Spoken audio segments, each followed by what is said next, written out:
Fala, meus queridos e minhas queridas amigas, tudo bem com vocês? Eu espero que esteja tudo bem com vocês. Comigo está tudo bem, mas eu estou chateado. Comigo está tudo bem, mas eu estou chateado. Comigo está tudo bem porque a vida é linda. Eu estou chateado porque o Daniel fez um vídeo reagindo a um comentário que o Ian fez, dizendo assim: nós estamos com a verdade, e aí os conservadores não sei o que faça mole. E aí o Daniel abriu um flanco. Estou chateado porque a primeira coisa que eu faço quando eu vejo os vídeos, né, logo depois ou no momento que eu estou vendo os vídeos, é ver os comentários dos vídeos. E aí, primeiro, para a gente começar a conversa, o que o Ian está fazendo ali é retórico.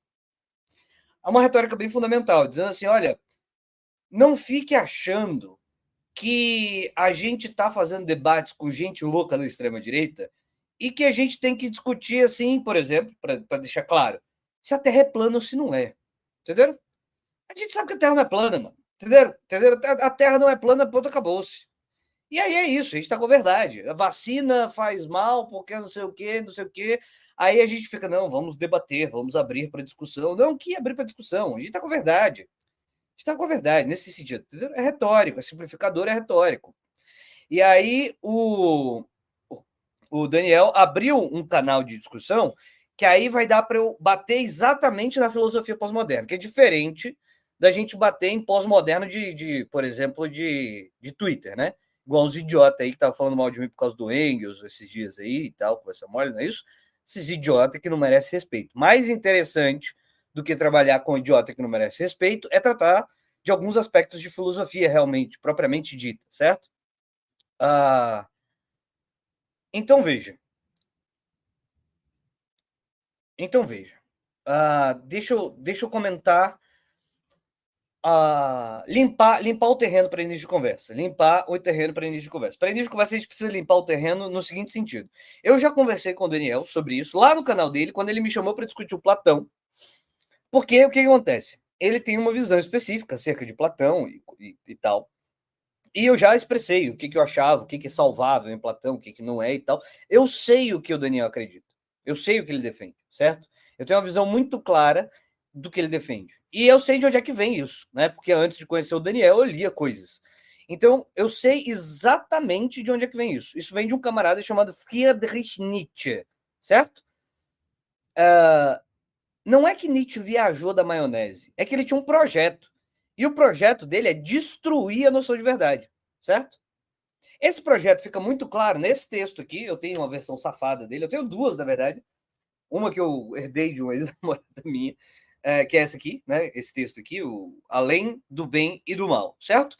Por que eu digo que é muito simples? Você está vendo aqui que a gente lê o livrinho, né? A gente lê o livrinho, a gente se diverte lendo o livro. A gente gostava de Nietzsche quando era um adolescente imbecil, né? A gente gostava de Nietzsche. Então, veja, na primeira parte, agora eu consigo mostrar para vocês, ó, eu consigo ler junto com vocês, é bem mais legal agora.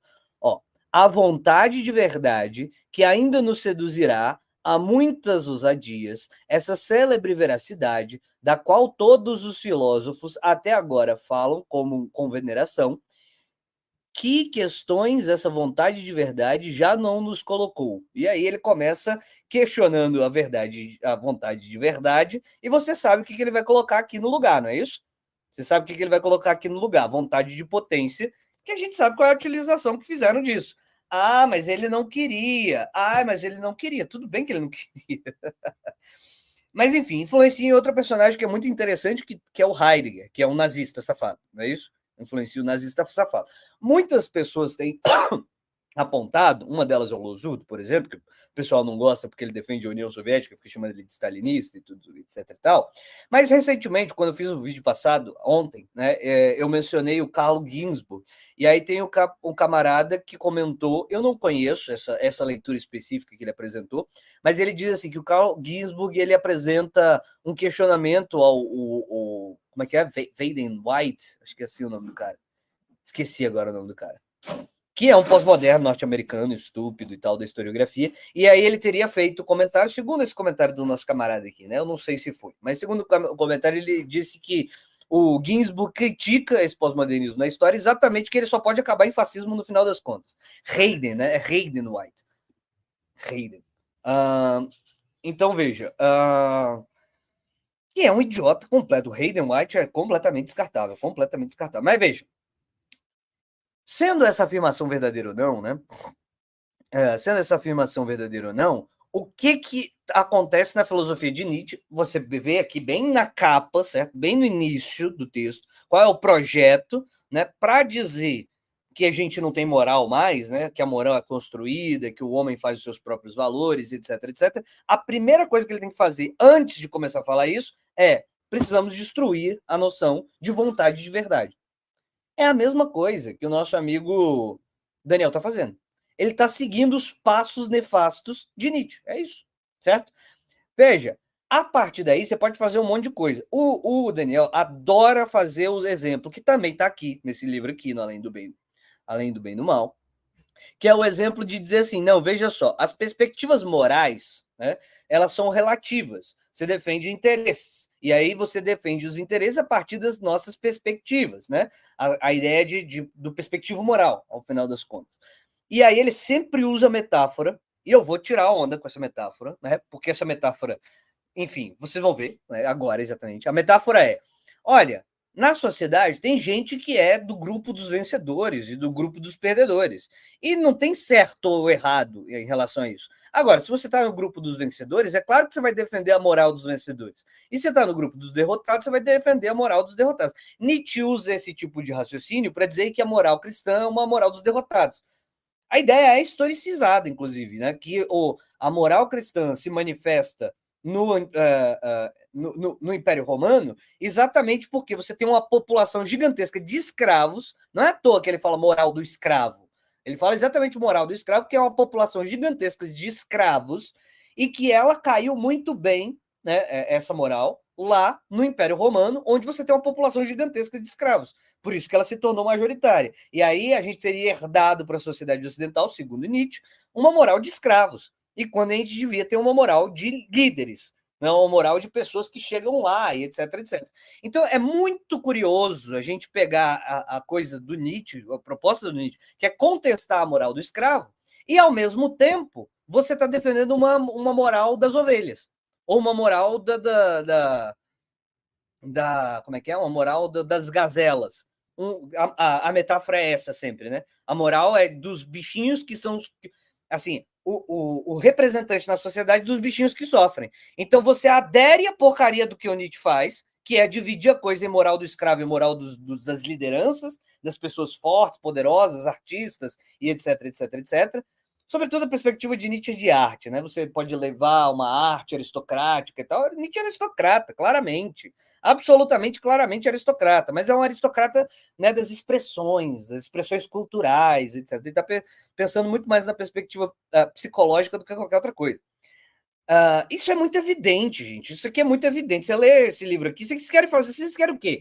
Vocês querem que eu leia esse livro aqui de capa a capa? Igual a gente fez com Engels, para mostrar para vocês que é exatamente isso? Que é exatamente isso. E aí é muito curioso você pegar essa coisa, essa estrutura, que mais ou menos justifica uma moral não do escravo, a crítica do Nietzsche à moral do escravo, para você tomar a posição de que defende a moral do escravo. Então você está contra Nietzsche, você não está seguindo Nietzsche. Você não está seguindo Nietzsche. Eu sigo a moral do trabalhador, porque eu sou o trabalhador e não sei o quê. Pelo amor de Deus.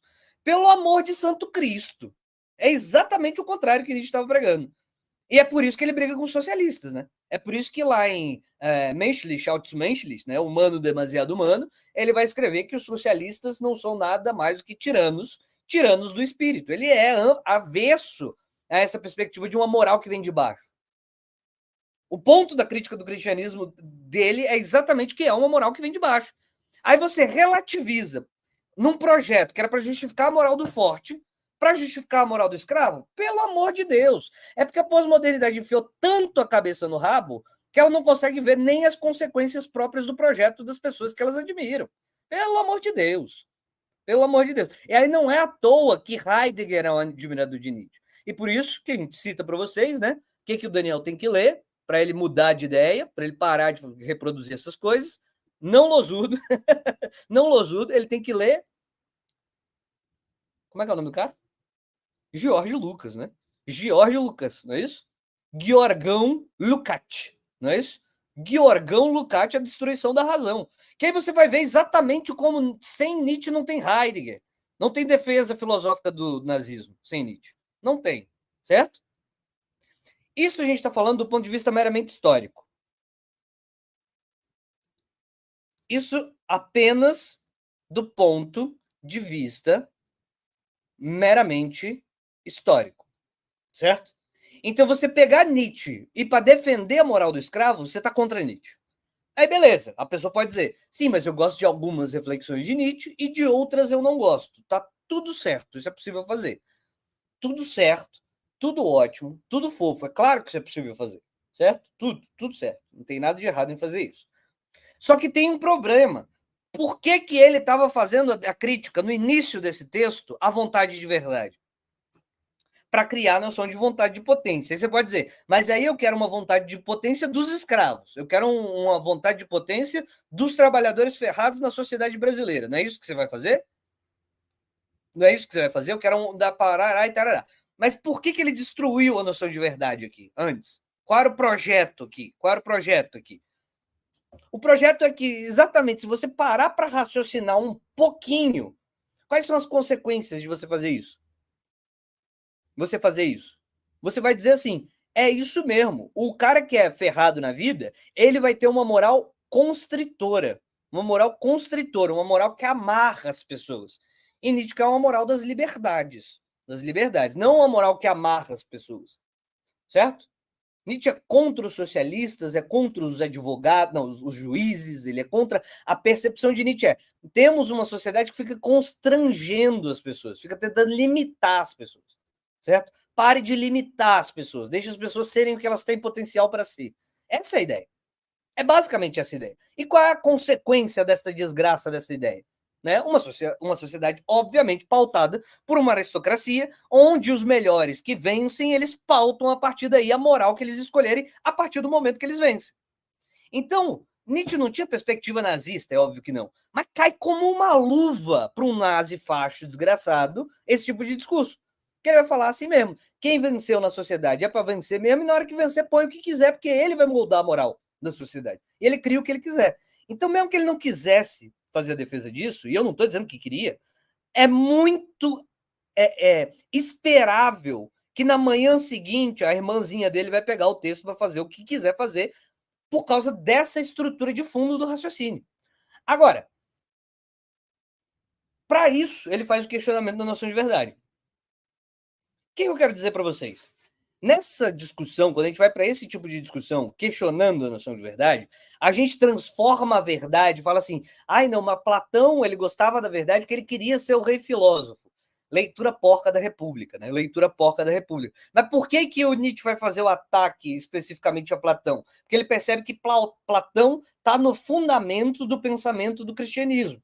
Ele está ali no fundamento do pensamento do cristianismo, tentando criar uma espécie de moral que considera a objetividade das coisas. E aí a gente entra em um outro problema debatido por outros filósofos. E aí isso dá uma confusão linda, maravilhosa, porque vai misturar um monte de matéria para a gente falar sobre isso. Certo?